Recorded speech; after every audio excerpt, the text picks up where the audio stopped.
Hello students, welcome back to my YouTube channel. A very good morning to all of you. In today's video lecture, we are discussing about errors यानी कि गलतियाँ in your subject auditing.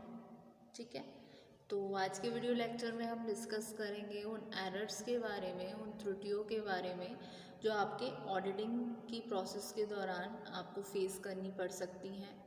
ठीक है, तो अगर errors commit हो रहे हैं तो ये क्या है, एक ह्यूमन नेचर है. गलती करना, गलती होना स्वाभाविक है, ह्यूमन नेचर है. हर कोई एंटिटी चाहती है कि वो असरटेन करे अपनी फाइनेंशियल पोजीशन, अपनी बिजनेस की, अपने फाइनेंशियल ईयर के एंड में. लेकिन कभी कभी क्या होता है, जितना भी वेरियस प्रोसीजर्स यूज़ कर लिया जाए, अकाउंटिंग प्रोसीजर, और उसका क्रॉस चेक भी कर लिया जाए, लेकिन कुछ एरर्स कमिटेड हो जाते हैं. जैसे हमने रिकॉर्ड करा ट्रांजैक्शन तो कुछ छूट गया, तो इससे क्या है, उन एरर्स का एक एडवर्स इफेक्ट पड़ जाता है फाइनल अकाउंट्स पे. तो ये बहुत इम्पॉर्टेंट होता है अकाउंटेंट्स के लिए लोकेट करना इस तरीके के एरर्स, फिर उनको रेक्टिफाई किया जाए जिससे कि असरटेन की जा सके true financial position of an entity at the end of respected financial year. ठीक है, so committing errors is human nature. Every entity wants to ascertain the financial position of its business at the end of financial year. However, even after applying various procedures and checks, there are certain errors committed to recording the transaction. ठीक है, तो such errors may adversely affect the final accounts. ये बहुत ही ज़्यादा important हो जाता है accountants के लिए to locate such errors and rectify them and ascertain the true financial position of an entity at the end of respected financial year. तो उसके रिगार्डिंग जो मेन क्लासिफिकेशन है एरर्स का वो इस तरीके से है. सबसे पहला जो टाइप आता है एरर का वो आता है एरर्स ऑफ ओमिशन, यानी कि गलती से, चूक से जो गलती हो गई, यानी कि एरर्स ऑफ ओमिशन. इसमें क्या होता है, इसमें अकाउंटेंट भूल जाता है रिकॉर्ड करने के लिए ट्रांजैक्शन को सब्सिडरी बुक में और जर्नल प्रॉपर में. ठीक है, तो अंडर दिस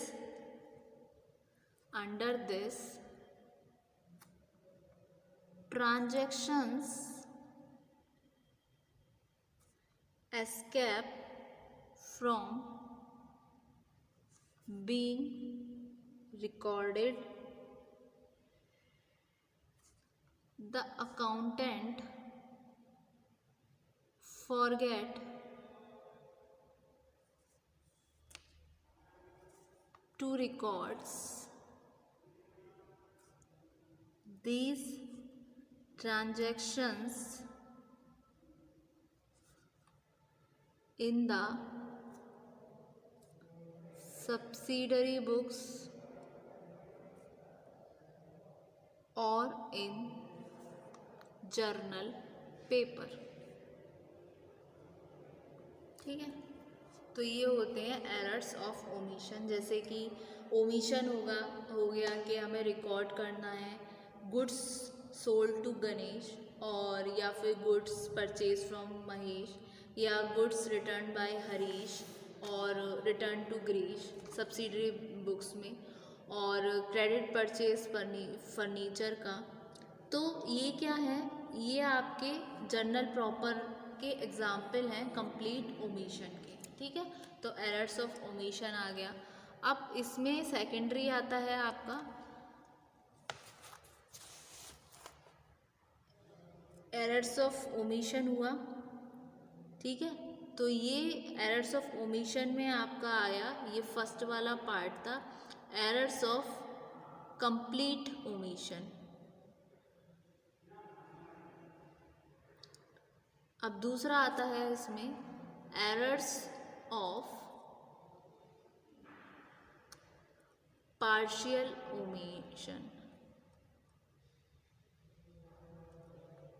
इसमें क्या है, इस केस में पार्शियल ओमिशन में जो ट्रांजैक्शन है वो रिकॉर्डेड हो रहा है डेबिट साइड अकाउंटेंट के, लेकिन जो करस्पॉन्डिंग ऑडिट है वो ओमिटेड हुआ रिकॉर्ड करने के लिए। इस एग्जांपल के लिए, जैसे कोई गुड्स हमने परचेज़ किया अमित से, जो रिकॉर्डेड होना है परचेज बुक में, लेकिन गलती से वो रिकॉर्ड हो गया अमित के पर्सनल अकाउंट में। ठीक है, तो ये हुआ आपका errors of partial omission. For example,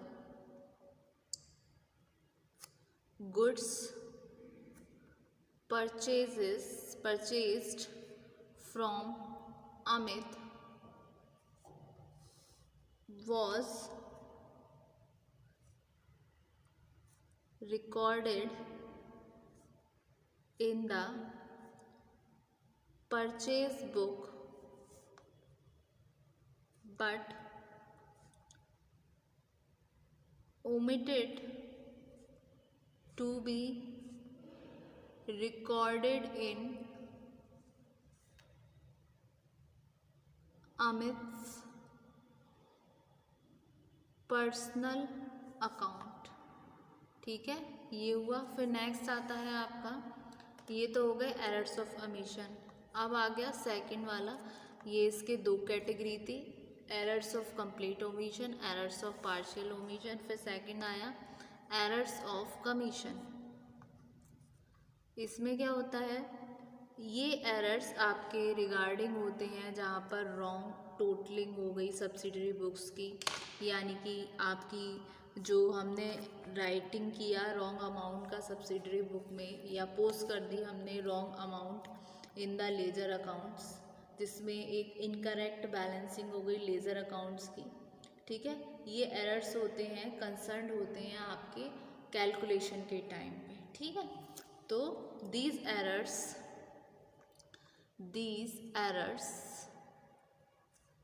may be regarding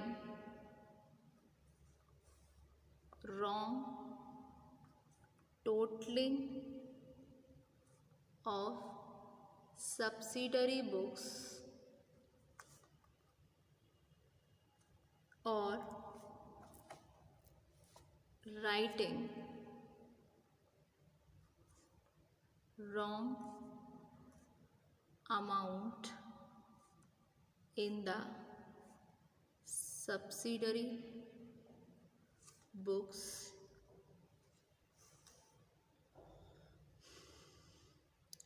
or posting wrong amounts in the ledger accounts or incorrect balancing of ledger accounts। ठीक है, फिर आता है इसमें, जैसे हमने रिकॉर्ड कर दी रॉन्ग अमाउंट सब्सिडरी बुक में, या हमने रॉन्ग टोटलिंग कर दी सब्सिडरी बुक्स की, पोस्ट कर दिया हमने रॉन्ग अमाउंट लेजर अकाउंट्स में, दूसरी तरफ हमने कोई पोस्ट कर दिया wrong side of ledger account. इस तरीके से ये एरर्स हो गए कमीशन के। फिर आता है आपका एरर्स ऑफ प्रिंसिपल। ठीक है, errors of principles, errors of principles. कभी कभी क्या होता है, जो एरर्स हैं वो कमिटेड हो गए इनकम्प्लीट इंफॉर्मेशन के कारण, इनकम्प्लीट नॉलेज के कारण अकाउंटिंग की। तो अकाउंटेंट फेल्स हो जाता है सिचुएशन में डिस्क्रिमिनेट करने में कि ये कैपिटल है या रेवेन्यू है या एक्सपेंडिचर है। तो ये एरर्स हो गई प्रिंसिपल्स की। तो sometimes errors are committed due to incomplete knowledge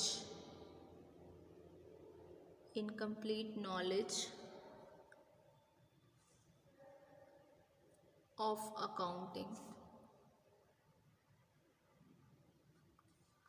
The accountant fails to discriminate between capital and revenue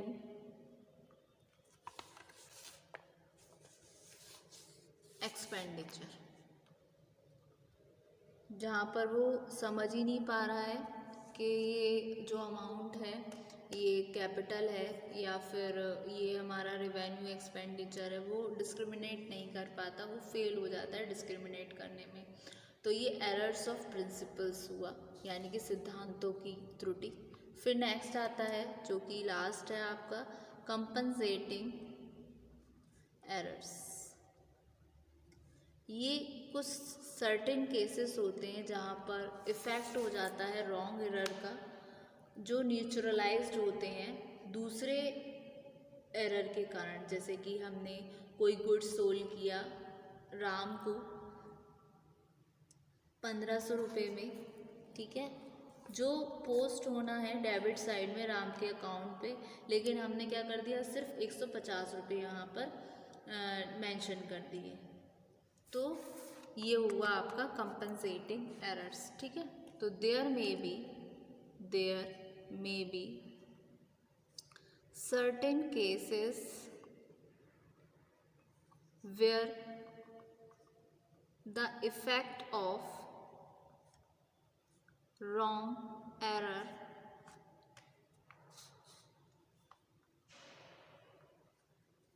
may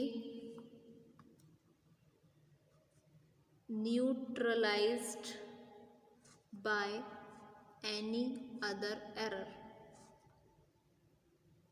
For example, goods sold to Ram for rupees 1500 यानी कि 1500 was posted